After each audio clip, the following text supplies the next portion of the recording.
Hello दोस्तों, कैसे हैं आप सभी। उम्मीद है आप सभी अच्छे होंगे और आपकी दुआओं से मैं भी अच्छा हूं। दोस्तों, डीएलएड प्रथम सेमेस्टर का पेपर चल रहा है। इससे पहले जो आप लोगों का फर्स्ट पेपर जो बाल विकास का हुआ है, उस पेपर के सोल्यूशन को मैंने कंप्लीट आप लोगों को कराया हुआ है। अब आपका दोस्तों सेकेंड जो पेपर है शिक्षण अधिगम के सिद्धांत, इस पेपर के सोल्यूशन को मैं आप लोगों को कराने वाला हूँ। इससे पहले दोस्तों, शुरू करने से पहले चैनल पे आप सभी नए होइएगा, चैनल को जरूर सब्सक्राइब करिएगा, वीडियो को लास्ट तक देखिएगा दोस्तों, जरूर आप लोगों को पसंद आएगा। पहला जो दोस्तों आप लोगों का क्वेश्चन है आप लोगों का कि ब्लूम के अनुसार शिक्षण के उद्देश्य हैं दोस्तों। तो ब्लूम के अनुसार ज्ञानात्मक उद्देश्य, भावात्मक उद्देश्य, क्रियात्मक उद्देश्य। तो आप लोगों का राइट जो आंसर हो जाएगा दोस्तों, उपर्युक्त सभी हो जाएगा। अगला है कि सा विद्या या विमुक्त शिक्षा का उद्देश्य किस विचारधारा का मानना है दोस्तों। तो ये किसका मानना है दोस्तों? आदर्शवादी। क्या दोस्तों? आदर्शवादी विचारधारा का मानना है। अगला है कि गेस्टाल्ट मनोवैज्ञानिक सिद्धांत पर आधारित शिक्षण सूत्र है दोस्तों। तो गेस्टाल्ट मनोवैज्ञानिक सिद्धांत पर आधारित जो शिक्षण सूत्र है दोस्तों, पूर्ण से अंश। क्या है दोस्तों? पूर्ण से अंश की ओर है। अगला है दोस्तों आप लोगों का शिक्षण एक त्रिध्रुवी प्रक्रिया है। यह किसका कथन है दोस्तों? तो यह आप लोगों का जॉन डीवी का कथन है दोस्तों। किसका है? जॉन डीवी ने कहा था कि शिक्षण एक त्रिध्रुवी प्रक्रिया है। अगला है कि संप्रेषण शब्द की उत्पत्ति किस लैटिन शब्द से हुई है दोस्तों? तो कम्युनिश। क्या है? कम्युनिस्ट शब्द से हुई है। अगला दोस्तों संप्रेषण के प्रकार दोस्तों। क्या है कि संप्रेषण के प्रकार आपका दोस्तों, तो संप्रेषण दो प्रकार का दोस्तों, एक शाब्दिक और अशाब्दिक दोस्तों। तो आप लोगों का राइट आंसर जो हो जाएगा आपका 2 पे चला जाएगा। अगला दोस्तों प्रोजेक्ट पद्धति के जन्मदाता दोस्तों। तो प्रोजेक्ट पद्धति के जो जन्मदाता हैं दोस्तों, आप लोगों का हो जाएगा किलपैट्रिक। कौन हो जाएगा दोस्तों? आप लोगों का किलपैट्रिक हो जाएगा।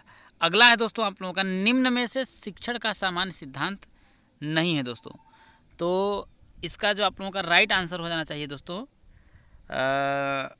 आपका शिक्षण क्रियाशीलता का सिद्धांत, रुचि का सिद्धांत, नियोजन का सिद्धांत, परिमाण का सिद्धांत। आई थिंक दोस्तों आप लोगों का नहीं होना चाहिए दोस्तों।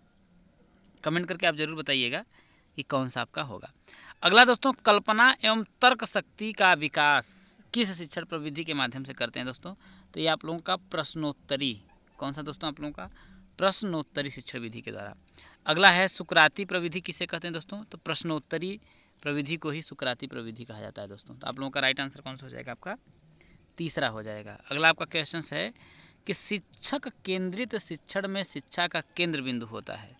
तो इसका जो आप लोगों का राइट जो आंसर चला जाएगा आपका, क्या हो जाएगा? आपका विद्यार्थी होता है। अगला है, नहीं दोस्तों, आपका शिक्षक केंद्रित है ना, तो इसमें आप लोगों का आई थिंक शिक्षक केंद्रित शिक्षण में शिक्षा का केंद्र बिंदु, शिक्षक केंद्रित शिक्षण में दोस्तों, बाल केंद्रित शिक्षण नहीं है दोस्तों, यहाँ शिक्षक केंद्रित शिक्षण में है। तो आप लोगों का आई थिंक शिक्षक ही होना चाहिए दोस्तों। कमेंट करके जरूर बताइएगा इसका, क्योंकि शिक्षक केंद्रित है, बाल केंद्रित नहीं है, तो इसमें शिक्षक ही होना चाहिए। अगला दोस्तों सूक्ष्म शिक्षण पद्धति के जन्मदाता। तो दोस्तों सूक्ष्म शिक्षण पद्धति के जो जन्मदाता डी एलन थे। कौन था दोस्तों? डी एलन थे दोस्तों। अगला है कि पाठ प्रस्तावना कौशल का आधार बिंदु। क्या दोस्तों? पाठ प्रस्तावना कौशल का आधार बिंदु क्या होगा दोस्तों? आप लोगों का पूर्व ज्ञान है दोस्तों। अगला है कि व्याख्यान विधि में छात्र बने रहते हैं दोस्तों। तो व्याख्यान विधि अगर होगा तो छात्र क्या रहेंगे? निष्क्रिय रहेंगे, क्योंकि इसमें टीचर भाषण के माध्यम से वो चीज़ें बताते रहते हैं, तो आप लोग निष्क्रिय रहेंगे दोस्तों। अगला है अधिगम का अर्थ दोस्तों। अधिगम का अर्थ क्या होता है?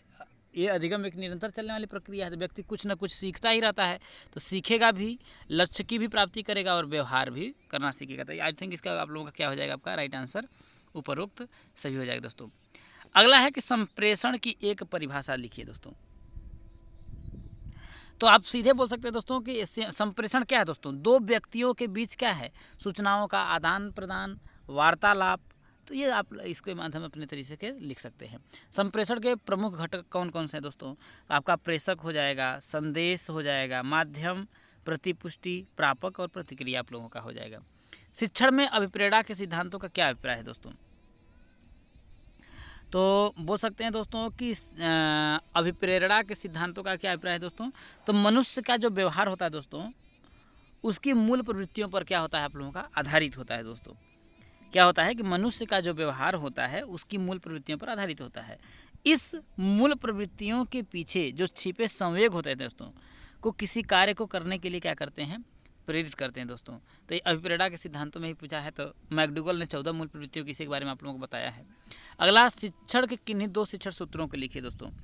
आप बोल सकते हैं ज्ञात से अज्ञात की ओर, स्थूल से सूक्ष्म की ओर, विशिष्ट से सामान्य की ओर, सरल से जटिल की ओर। ये आप लोगों के सभी शिक्षण सूत्र हैं दोस्तों।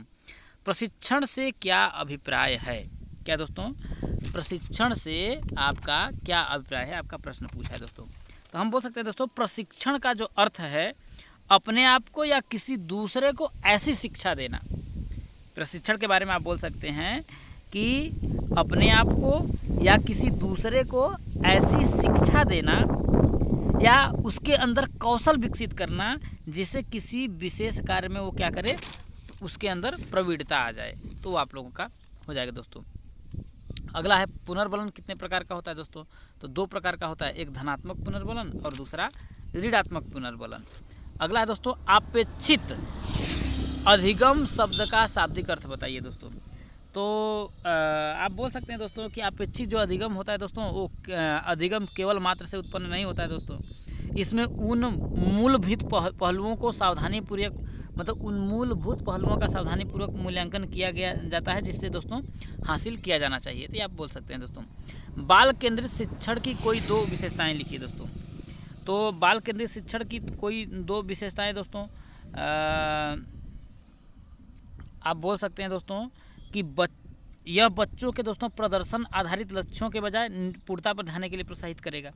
बाल शिक्षित जो शिक्षण होता है दोस्तों, पहला हो दोस्तों कि उसके बालक के अंदर आंतरिक अभिप्रेरणा दोस्तों इससे बढ़ती है और यह बच्चों को प्रदर्शन आधारित लक्ष्यों के बजाय निपुणता पर ध्यान देने के लिए क्या करता है, प्रोत्साहित करता है। अगला आप लोगों का है खेल पर आधारित 2 शिक्षण विधियों के नाम।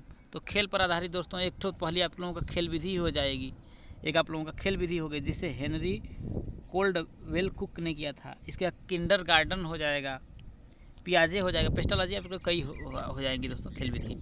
पर्यटन विधि का प्रयोग किन किन विषयों के शिक्षण हेतु लाभप्रद है दोस्तों। पर्यटन विधि का प्रयोग, पर्यटन का मतलब घूमना होता है दोस्तों, तो भ्रमण के लिए आप बोल सकते हैं कि भूगोल सब्जेक्ट आप लोगों का हो जाएगा, इतिहास भूगोल इसके बारे में आप लोग लिख सकते हैं दोस्तों। प्रयोग प्रदर्शन विधि सर्वाधिक किस विषय में उपयोगी है दोस्तों। देखिए प्रयोग प्रदर्शन, तो प्रयोग सबसे ज़्यादा किस में होता है आप लोगों का, साइंस में होता है। तो आप लोग विज्ञान लिख सकते हैं दोस्तों। क्या हो जाएगा आपका, विज्ञान हो जाएगा। अगला है सूक्ष्म शिक्षण को परिभाषित कीजिए दोस्तों। तो सूक्ष्म शिक्षण क्या होता है दोस्तों, सूक्ष्म शिक्षण का मतलब होता है दोस्तों कम समय में दोस्तों, कम समय का शिक्षण दोस्तों, जिसमें जो होता है छात्र अध्यापकों में एक एक करके शिक्षण कौशल का ज्ञान कराया जाता है। मतलब धीरे धीरे एक एक चीज़ों पर उस पर क्या किया जाता है, उसके बारे में बताया जाता है दोस्तों। अगला आप लोगों का क्वेश्चन है हो गया, शिक्षण कौशल की एक परिभाषा आप लोगों का हो गया, नहीं सूक्ष्म शिक्षण कौशल की एक परिभाषा क्या है दोस्तों। तो आप बोल सकते हैं दोस्तों शिक्षण कौशल का दोस्तों शिक्षण कार्य में कुशलता, बस सिंपल बात बोल सकते हैं। शिक्षण कौशल का तात्पर्य शिक्षण काल में कुशलता से है। भाई टीचर अपनी कार्य कुशलता, शिक्षण कुशलता को हमेशा बढ़ाता रहता है। उसके संपट कौशल के किन्हीं 2 घटकों के नाम लिखिए दोस्तों। पहला दोस्तों कि अक्षर क्या होना चाहिए आपका संपट कौशल में, सीधे होना चाहिए दोस्तों। 2 अक्षरों के बीच में जो होता है पर्याप्त जगह होनी चाहिए। तीसरा लिखावट का प्रत्येक अक्षर दोस्तों अलग अलग और स्पष्ट होना चाहिए। ये संपट कौशल का घटक है दोस्तों। स्पष्टीकरण युक्ति से आप क्या समझते हैं दोस्तों। स्पष्टीकरण युक्ति का मतलब होता है दोस्तों बोल सकते हैं विषय वस्तु को सरल बनाकर विद्यार्थियों के समक्ष प्रस्तुत करना और उससे ग्रहण करने योग्य कौशल को दोस्तों बनाना। मतलब कि विद्यार्थियों के जो समक्ष दोस्तों कोई भी जो आप युक्ति करें वो क्या हो, एकदम सरल हो और स्पष्ट तरीके से हो दोस्तों। तो ये आप लोग बोल सकते हैं स्पष्ट। ये सब सभी आपका थ्योरेटिकली था, अपने भाषा में आप लोग लिख सकते थे। अब आप लोगों का लघुत्तरी प्रश्न क्या क्या पूछा गया था दोस्तों। शिक्षा में मानचित्र और चार्ट की उपयोगिता को स्पष्ट कीजिए, संप्रेषण के प्रकारों का वर्णन कीजिए, क्रियाशीलता के सिद्धांतों की विवेचना कीजिए, शिक्षण एवं प्रशिक्षण में अंतर बताइए, उपचारात्मक शिक्षण को स्पष्ट कीजिए, सूक्ष्म शिक्षण की प्रक्रिया को समझाइए, बहुक्षेत्रीय शिक्षण से क्या अभिप्राय है, कथन युक्ति को स्पष्ट कीजिए, शिक्षण में अभिप्रेरणा का सिद्धांत से क्या आशय है, अपेक्षित अधिगम स्तर की संकल्पना क्या है। तो ये सभी आपके दोस्तों प्रश्न हो गए। तो उम्मीद करता हूँ दोस्तों वीडियो आप लोगों को पसंद आई होगी। चैनल पर नए होंगे चैनल को जरूर सब्सक्राइब करिएगा। जिस आज आप लोगों का दोस्तों पेपर आउट जो वीडियो मैंने बनाया है मैथ का, उसे आप लोग ज़रूर देखिएगा। बहुत ही ज़्यादा आप लोगों को दोस्तों हेल्प मिलेगी, क्योंकि इससे पहले second semester, third semester, fourth semester के जो आप लोगों के एग्ज़ाम हुए हैं उसमें बहुत से क्वेश्चन फंसे हैं। सेकंड सेमेस्टर में आप लोगों के 18 में लगभग आपका 15 से 16 क्वेश्चंस थे, थर्ड में आपका 9 से 10 क्वेश्चंस थे, और आपका फोर्थ में शायद 11 या 12 क्वेश्चन थे। तो उसी तरीके से आप लोगों को उम्मीद है कि फर्स्ट सेमेस्टर में भी अगर इस तरह ने चाहे तो फंसेगा ही दोस्तों। तो इस तरीके से आप लोगों का पेपर का कंप्लीट मैंने सोल्यूशन दे दिया। चैनल पे आप सभी नए होगा सब्सक्राइब जरूर करिए। मिलेंगे दोस्तों अगले वीडियो में, तब तक के लिए जय हिंद।